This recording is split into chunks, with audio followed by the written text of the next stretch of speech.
Hello everyone and welcome to the next edition of the Chartered Career Chat series. I am delighted today that I have Brendan McGurgan of Simple Scaling Limited with us. Brendan, thank you so much for coming along and agreeing to share your career story.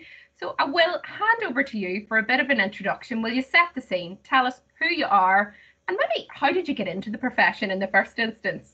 Well, thank you, Sinead, for inviting me along. Delighted to share my story. Brendan McGurgan, yes, director, co-founder of Simple Scaling, relatively new business, something that we've established, myself and my business partner, over the last 12 months. My purpose now is to inspire and enable ambitious leaders of SMEs to scale with purpose. So I didn't waken up 25 years ago and decide that that's what I wanted to do. So it's been a little bit of a journey. How did I get into the profession? Well, being a chartered accountant was something that was spoken about in my house whenever I was I was 7, 8 years old. I had no idea what a chartered accountant was, but my dad was a bookkeeper in a car dealership, and he progressed. Actually, didn't do any of the exams, but he progressed to become the financial controller. And I always recall him. I'm the middle kid of 5. The siblings tell me I'm very well balanced with a chip on both shoulders as a result. But so none of them had any interest in the numbers, and I actually wanted to be a vet. So I used to draw animals, the anatomy of animals, and actually sell it to the bedroom wall, my mother's demise, and learn the anatomy of animals. But I also loved the fact he would carry home these huge big green ledgers, and whenever dinner was finished in the evening, the dinner table would be cleared. And he'd lay out the ledgers, the traditional double entry, and I always recall and kind of the lovely pencils he would have, and the process he would go through of sharpening these pencils, and the old printer roller calculators. I just loved. I would sit at the end of the table and watch what he was doing, and then progress to actually getting onto the calculator, and I was allowed to tot up the numbers, and things progressed, and during work experience with school, he took me into the business, and he always said, someday you'll be a chartered accountant. Well, whatever. I had no idea what a chartered accountant was, but I just liked numbers. So plus animals, but anyway, so the numbers won out. The numbers won, and the rest, as to say, is history. The rest is history, indeed. So then tell me a bit about, I suppose, your school and further education journey. What route did you take into chartered accountancy? Did you go on to study a degree post-school? Yeah, so for A-levels then, accounts only came into to the school, actually. So I went to an all-boys school. Part of the allure for doing accounts at the time was that it was jointly shared with St. Catherine's, so we had to walk across to St. Catherine's and we did our GCSE in lower 6th, and then did the A-level actually in 7th year, as it was then. I don't think it's called 7th year now, but anyway, so that came off the back of kind of, by the time I arrived at completing my GCSEs and started to think about accountancy, and then the accountancy A-level was offered, it seemed natural. I had an aspiration to do that. So yeah, did accounts, economics, and ancient history. Ancient history was the banker. No interest in ancient history whatsoever, but I was told that if you studied, you could get an A in it, and I needed 2 A's and a B, I think it was, to get into University of Ulster. So absolutely no interest in ancient history at all. And I apologise to Mr. Frankie Corvin, who was my great teacher of ancient history and got me my A. So I got into University of Ulster to do accounting and finance, 3-year degree. So I was finished university by the time I was 21. Actually, I had and during that final year in university, the big accountancy firms came in, the big 4, and recruited through this process called the milk round. Not sure if that's still in place, but so I had a job secured then it was then Coopers Lybrand by the time I was finished my 3-year degree. So yeah, that was the route I took. Brilliant. So that brings us up to you, obviously on board and with yourselves as chartered accountants and the ACA then journey. talk me through the career history then from your training and even post-qualification. Tell me a bit about your CV, so to speak. So, oh my goodness. Okay. So I started with Coopers Lybrand.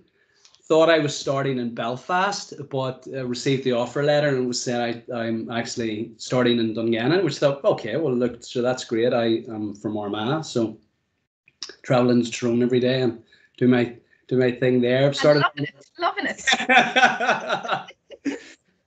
That's wrong with Dungannon, Brandon. I'm a Dungannon girl. Enough said. Enda McLernan was my first partner in Coopers Lybrand, Dungannon. A great practice. We got to we did everything, so it was that classic kind of all of the receipts came in. Great mix of companies of different sizes, everything from kind of your small farmer right up to the likes of Dungannon Meats as it was at the time. So you had a great breadth of training, but you would have you would have carried out all of the different functions, I suppose, or tasks of a chartered accountant at that stage, or a trainee chartered accountant. So, and when I started, it was all manual. So it was all it was double entry on the kind of the manual trial balances. And I recall getting when the first computer came into our floor at green screen, and we would share the use of it at lunchtime to see the kind of the old what was memos coming in, and then so I started off. It was all manual, and I suppose by the time I'd finished my training, then computers were starting to be brought into the business. It was starting to be computerized. So started in Coopers Lybrand. Then the merger happened, PricewaterhouseCoopers. So I finished my exam. So I went straight in because I'd done an accounting degree. I was straight in and did my Prof 3 exams. You can translate that, whatever that equates to now. So Prof 3 exams and then my finals. So it was a 3.5-year contract with Coopers Lybrand. And I had a year and a half to run after I'd finished my exams. So it was 23, done my stint in Dungannon, finished my exams, real desire to move back up to Belfast, and requested to there was a post came available in the MIS department in Belfast in Coopers. Put my hand up for that. I got that post and it was fantastic. Moved in. It was a small team under Tony Price at the time. Absolutely brilliant. We were going into businesses, bringing in, it was typically Sage at the time, computerizing businesses, and you went from actually, I suppose, carrying out a function where you were auditing and not being overly, all our clients were lovely, but not being overly welcome to be there. I suppose you were disrupting their business for a couple of weeks if you were going in for an audit. Now you're being brought in and you're really adding value in terms of the actual moving from manual to computerization. And that was phenomenal. And then, look, my passion was for the accountancy profession was really to get as an entry, as a way into business. So at the time, we set up within that MIS function, a function to second interim financial controllers into businesses. So an opportunity came up in a number of different companies, and I put my hand up for those. First was MDS Harris in the Lisburn Road. And I remember that because I got my new car. I was 6 days old and it was stolen outside of Bob Cratchit's at the time. So I remember MDS Harris very, very well. But anyway, loved being in industry. And I was still in contract. And an opportunity then arose. I was seconded into during the .com boom. A lot of your listeners, your watchers won't remember the .com boom, but back in the late 90s, early 2000s, where everyone was as a tech entrepreneur, everyone held stocks and shares in tech companies. And I went into a company called Amicus, heading up the finance, the finance function at the time. Then kind of different, Jeff Wiley came in, who was the finance director, learned from some great people. Brian Keating, chairman, fantastic experience. I spent 4 years there, and we've seen the company grow kind of from its roots in Belfast to having different offices across the world, one in Hong Kong, one in Boston, one in UK, and kind of watched that company scale. And then obviously with every good boom comes a good bust. And yeah, after 4 years, around, different rounds of restructuring, let's say, an opportunity came for me to actually business and opportunity into something very different. So I moved from software to engineering then at that stage.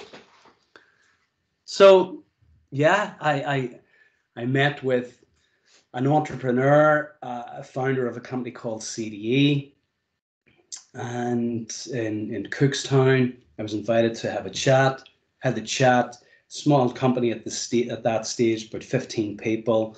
We're turning over about £3 million at that point, and with ambitions to grow. And I really liked the sound of it. I liked the fact that the product, you could see it, you could touch it, you could kick it, you could feel it. Having come from the software industry, I wanted to get into something completely different, and it sounded like a great opportunity. So yeah, I took that opportunity, and again, using, I suppose, the structure and discipline of the profession, went in there, put some structure, some discipline, some processes into the business, and within, I think, 4 years, I became then the managing director of the companies of CDE. So. And what a success story that's been, Brendan. You've been very modest there. So, I mean, the growth within that particular business was phenomenal during your tenure at the helm. Yeah, very, very fortunate. Brilliant team of people. We grew the business actually at the time from about 15 people to almost 700 globally. We started off small office in Ballyrea in Cookstown, and prior to exiting the business in November last year, we had offices in 6 continents. We had exported our solutions to more than 100 companies globally, 100 countries globally, and so from the village or townland of Ballyhagan to actually having the opportunity to lead and grow a business globally was phenomenal. Fantastic, so many wonderful experiences during that journey. I was rather unfortunate that having taken the MD role back in 2007, within 6 months, Lehman's crashed and the global financial crisis gripped. So we had a little bit of navigating to do out of that, and then we were very fortunate to enjoy a significant period of growth. And as I say, I got the opportunity to develop the board, to develop the company across, as I say, 6 continents, across all of the regions, to bring in some wonderful people, and just learn loads of new skills along the way. So yeah, very, very fortunate. And if we fast forward now then to, I suppose, present day, what have you been up to then post CDE Global life? Goodness, yeah. So I plan to retire and take it easy for a little period, and that lasted a weekend. And so what I discovered during the time in CDE, I suppose you're caught in a bubble. I was there for almost 17 years. You're in a bubble, and my entire life was CDE. When you lift your head out of that bubble, you realize you've learned, I suppose, a set of skills, and you've experienced something that others want knowledge of. And I suppose I was invited for lots of different coffees to discuss what we did, and that got me thinking during and I suppose post CDE of the process that we followed to scale, coming back, leaning on the kind of the structure and discipline of the Chartered Accountancy profession. Say, what is it that we follow? So I ended up defining 10 principles of scaling, I met with my now business partner, Claire Colvin. Claire is a wonderful person. She worked in CD for more than 3 years. She the talent and organizational design director, fantastic champion of people. And we met for lunch one day. I said, Claire was, well, what are you doing now? I said, I'm writing a book. So I'd love to write a book. I said, well, should come and write it with me. So we've co-written the book to find 10 principles to scale a business. That then received a lot of attention from other CEOs and leaders of businesses. I ended up mentoring CEOs. That went very well. I thought, how do I scale this up? I suppose taking some of my own medicine. So going from one to one to one to many.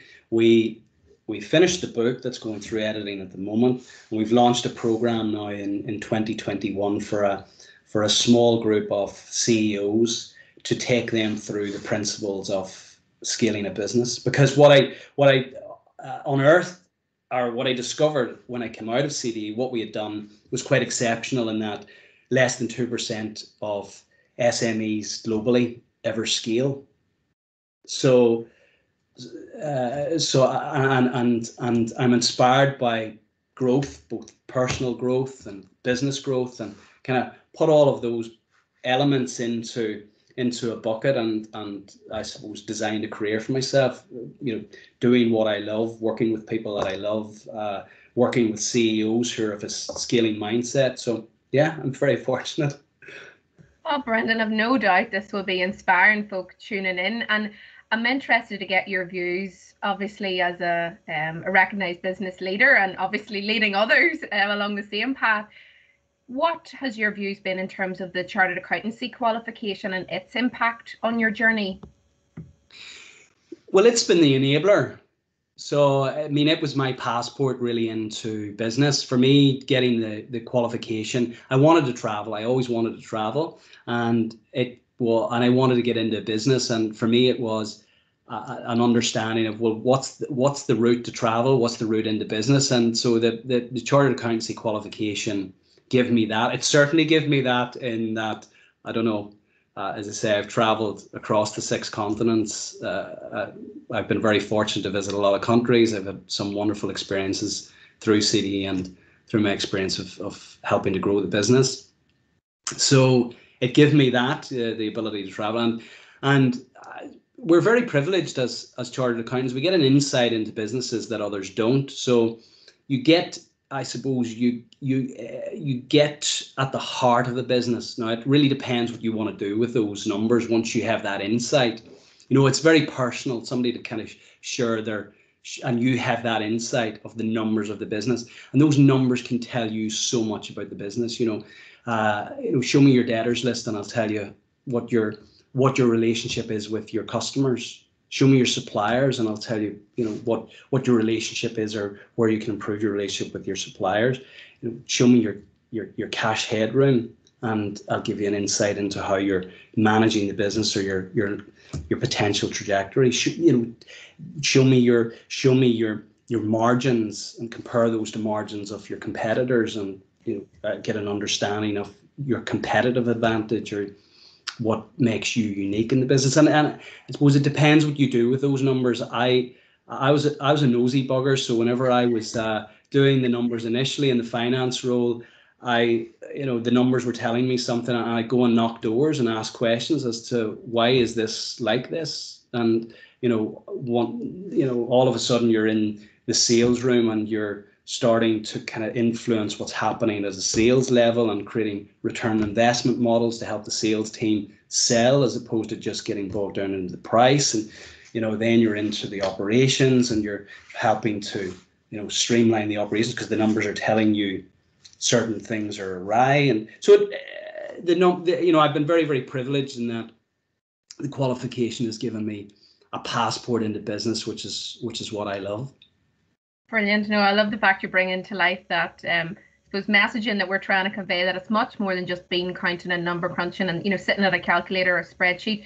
It's using that knowledge, that numerical aptitude, but it's adding value, and it's a business leadership qualification at the end of the day. Would you agree with that? Completely agree. There's computers to do the number crunching now. There's you can do the number crunching on one of these. You know, the days of you being required, and where I started out with an old trial balance and having to manually sit and do the double entry, that's gone. So in terms of the importance of understanding what the numbers are telling you, and being able to convey that to your audience. I remember the very first board meeting I had installed. It was sitting on the desk whenever I first started, a Sage package. It was 16,000. Whenever I left, we just invested 2.5 million in an ERP system. So that give you a kind of a sense of how we progressed. But I installed the Sage package and produced this 30-page finance report for the board, and the other two guys just looked at me and go, this looks lovely. What does it mean? So I quickly, within weeks, that came down to 1 page. And then now we could really structure conversations because it was delivered in a way in which the guys could relate. So the ability to take the numbers and translate the numbers in a way and convey and communicate the numbers in a way that's going to act as a catalyst for meaningful conversations amongst the other leaders, amongst the rest of the business, that's critically important. The ability to communicate, the ability to influence through the numbers. But the bean counting, that's all for me anyway. That's all computerized. No, you don't. There's no. I suppose there's not significant value in that. So I would completely agree with you. It's a business leadership qualification. You were segueing nicely there, Brendan, into maybe some skills or qualities or attributes that you think might be important for somebody considering this profession. You mentioned there the ability to influence and communicate. Anything else you'd share with us? Yeah, alongside that, to build rapport, to humility goes a long way in terms of actually, it's a wonderful qualification. It's a tough qualification, but I suppose not rubbing that in people's faces when you have it. That ability to communicate, to build rapport, to lead in a humble way. For me, the critical trait now is communication.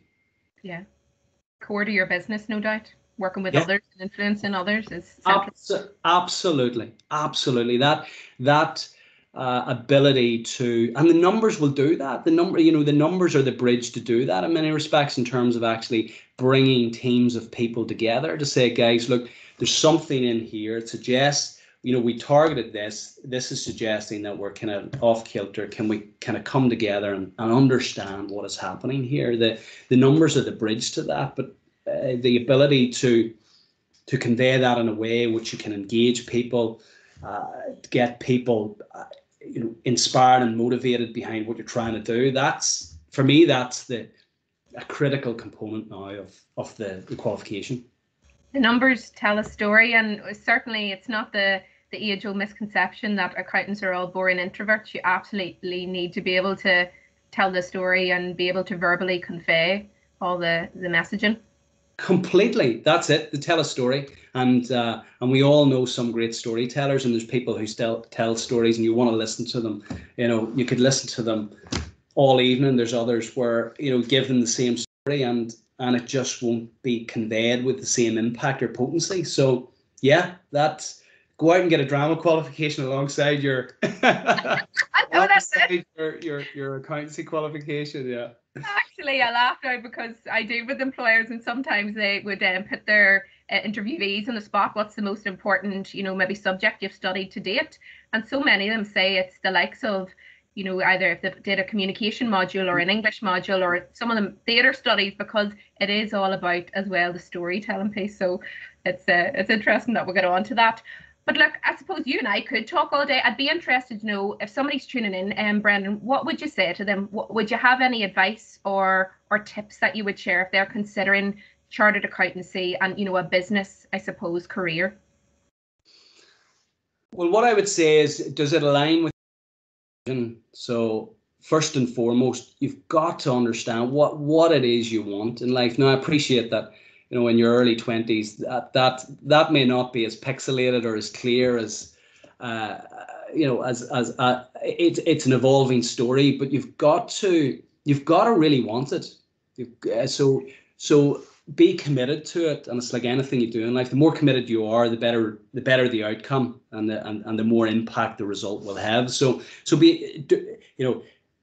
do it because you really want to do it, and understand why. You know, in terms of does it align with your own? I know we talk a lot about purpose, but Simon Sinek's book Why is a great book in terms of understanding purpose and why you do what you're doing. I would say, you know, for me it was an understanding. It was clarity, and I wanted to get into business, and this was a great way of actually enabling that and getting into business. So understand where you're going, why you want to go there, and then I suppose plan the route from there. The qualification is you know, it's very structured, very disciplined, gives you some brilliant skills that you will take and carry with you for the rest of your career, whatever you do. So that's yeah, and I mean, I was going to ask, is it something you'd recommend? That's been a very glowing, positive response there. Is it fair to say it'd be something you'd recommend if it's for a person? I mean, if it lines to what they want to do? Yeah, absolutely. Look, if you'd asked me 25 years ago when I was in the middle of my exams, I hear you. I would have said something very different. It's challenging. It's really tough, and that's where you've got to be absolutely committed. I remember kind of the weekends. There's no sugarcoating that. You've got to really, really want it. What I recommend it again, if it's aligned to your vision, if it's rooted in your own purpose, then absolutely, it's a qualification that's so, I suppose, so well revered, so respected globally, and I feel, I mean, from a financial perspective, in terms of the qualification, there's so many entrepreneurs out there. I mean, take kind of my own research on the potential for scale-ups. There's 400 million SMEs globally. Typically, the entrepreneurs or founders of those SMEs aren't from a finance background. The finance person sitting alongside those entrepreneurs, those creatives, can be really, really, really potent, as we've seen. You know, we had a great mix of skills within the leadership team within CDE, you know, and it was, you know, the entrepreneurial, kind of the finance, the engineering, the kind of the talent, you know, that whole mix, and the finance person sitting alongside the entrepreneur, the founder, can be really, really potent. What a note to end on, Brendan. Thank you so much. That I literally could talk all day. I mean, your story's fantastic. And I've no doubt anybody tuning in will hopefully find value in that and inspiration, no doubt. So, Brendan, thank you so much for coming on to our Chartered Career Chat series. I really appreciate it. You're very welcome, Sinead. And look, if anyone wants to get in touch, they'll find me on LinkedIn. So happy to answer any questions. You're a star. Fantastic, folks. Tuning in. Thank you so much. And until next time, see you soon. Thanks, Sinead.